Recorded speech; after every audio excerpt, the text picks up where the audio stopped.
Alright, that last video was totally about what the equations that we're seeing in parabolic motion or simply motion problem is telling us about. So here was the brief review of that. I did notice that I had written something that I wasn't actually saying.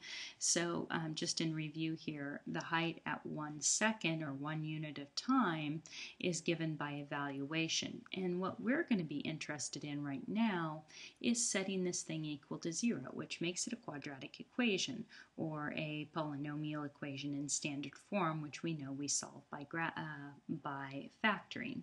And so if I want to solve this problem here, that comes from Ellen Martin Gay's book, from their 5th edition book, it said that a rocket was launched straight up with an initial velocity of 100 feet per second, and the height of the rocket at any given time t, h of t, can be described by this equation. So we wanted to find how long that it take for the rocket to hit the ground. Well, what we have just learned is that the time for the rocket to hit the ground means when is the height equal to 0. And that means that we have a negative 16 t squared plus 100t equaling 0. And that means that we're solving a quadratic equation or a second-degree polynomial equation. So I'm going to take a negative, and I'm going to take a negative 4 out of here, which is going to add a t, which is going to leave me with a positive 4t and a negative 25. And then that's set equal to 0. And so now I take every factor that contains a variable, and I set it equal to 0. So negative 4t equals 0, and 4t minus 25 is equal to 0. And so what I find is that t is equal to 0, and 4t is equal to 25.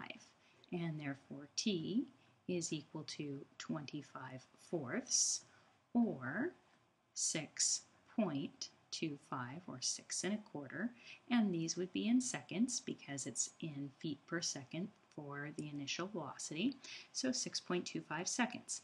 Now this one over here, this t equals 0, really doesn't tell us much time. All that says is that it was on the ground, and then it got launched up, and then it came back down. So this is just telling us that it started on the ground. At t equals 0, it was on the ground, it went up, and it hit over here.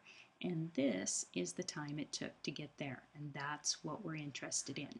Now, if our object starts above the ground, these will be negative values, and therefore they won't be very interesting to us, and we call these our extraneous roots. And t equals 0 is definitely an extraneous root in this case because I don't care that it started on the ground. I knew that in the first place.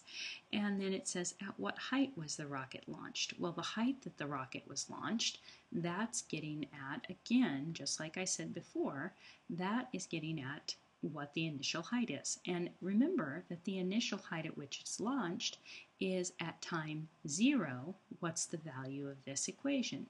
And we see that when we evaluate this at 0, we're putting in 0 for this, and of course that gives us our y-intercept, which is 0, and you can see there is no y-intercept there, that's a 0, and so it's launched from 0 feet, and feet is our units because we can see from the original problem, and so that would be our final answer. So again, just pinpointing that the constant is again our initial height, and that h of t being equal to 0, our x-intercept, right, is actually the going to give us the time that it will take to get back to the ground. So that was just an application problem. Again, another application problem of the of solving quadratic equations or polynomial equations that we've been looking at for the entire section. Now the next thing I'd like to talk about is something that isn't in this chapter, but I would like to touch bases on it, and that's the quadratic formula.